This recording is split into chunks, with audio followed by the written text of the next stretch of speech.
ගෙදර තියෙන සීතකරණයේ ඇතුළත ඇති විදුලි බල්බය දොර වහනකොට ඕපෙන්නයි දොර අරිනකොට ඔන් වෙන්නේ කොහොමද කියලා ඔයාලා හොයලා බලලා තියෙනව නේද? මං හිතන්නේ මේක පොඩි කාලේදී අනිවාර්යයෙන්ම හැමදෙනාම හොයලා බලපු දෙයක්. ඒක වෙන්නේ කොහොමද කියලා ඔයාලා හැමදෙනාම හොයාගත්ත නේද ස්විච් එකක් දොරේ ඇතුල් පැත්තේ තියෙනවා කියලා. ඉතින් මං අද කතා කරන්නේ අන්න ඒ වගේ දෙයක් ගැන. අපි කර්මාන්ත ශාලාව තුළදී මෙවැනි ස්විච් වලට කියන්නේ ලිමිට් ස්විච් කියලා.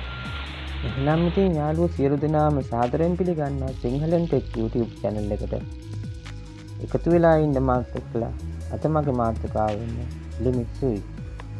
ඔයාලා මේ දකිනවා වගේ කන්වයර් බෙල්ට් එකකදී හරි එහෙම නැත්නම් යන්ත්‍රයක යම් කිසි මූවමන්ට් එකකදී හරි භාණ්ඩ හැසිරීමේදී ලිමිට් ස්විච් වලින් අපිට විශාලම ප්‍රයෝජනයක් ලබා ගන්න පුළුවන්. අපිට පුළුවන් ප්‍රධාන වශයෙන්ම ලිමිට් ස්විච් වර්ග හතරකට බෙදන්න. පළවෙනි එක විස්කර්, දෙවෙනි එක රෝලර්, තුන්වෙනි එක ලිවර්, හතරවෙනි එක ෆ්ලාන්ජර් වශයෙන්. මීට අමතරව අපිට සාමාන්‍යයෙන් පොදු ස්ථාන වලට භාවිතා කරන්න පුළුවන් රෝලර් ලිමිට් ස්විච් එකේ තවත් ඇඩ්වාන්ස් විදිහට භාවිතා කරන රෝලර් ලිවර් ලිමිට් ස්විච් එක. ලිමිට් ස්විච් එක ඇතුළත ඇති මයික්‍රෝ ස්විච් එක අනුව අපිට නැවතත් ලිමිට් ස්විච් වර්ග තුනකට බෙදන්න පුළුවන්. පළවෙනි එක normally open limit switch, දෙවෙනි එක normally closed limit switch, තුන්වෙනි එක මේ දෙකම තියෙන normally open closed limit switch. දැන් මේ ඔයාලා දකින රූප සටහනෙන් ඔයාලාට පේන්නේ ලිමිට් ස්විච් එක ඇතුළත තියෙන මයික්‍රෝ ස්විච් එක. මෙතනදී ඔයාලට පැහැදිලිව පේනවා common point එකයි තියෙන්නේ.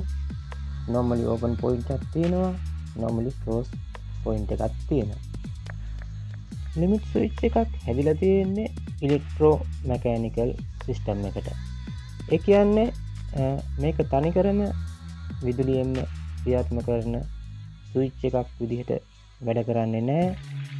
මෙකැනිකල් කොටසකුත් විදුලියෙන් වැඩ කරන මයික්‍රෝ ස්විච් එකකුත් වශයෙන් කොටස් දෙකක් එකතු වෙලා තමයි ලිමිට් ස්විච් එකක් හැදිලා තියෙන්නේ. ඒකයි අපි කියන්නේ ඉලෙක්ට්‍රෝ මෙකැනිකල් කියලා. ලිමිට් ස්විච් එක මෙකැනිකල් කොටසට අයිති වෙනවා රෝලරය, රෝලරය වදින ලිවරය හා ඒ ආශ්‍රිත කොටස්.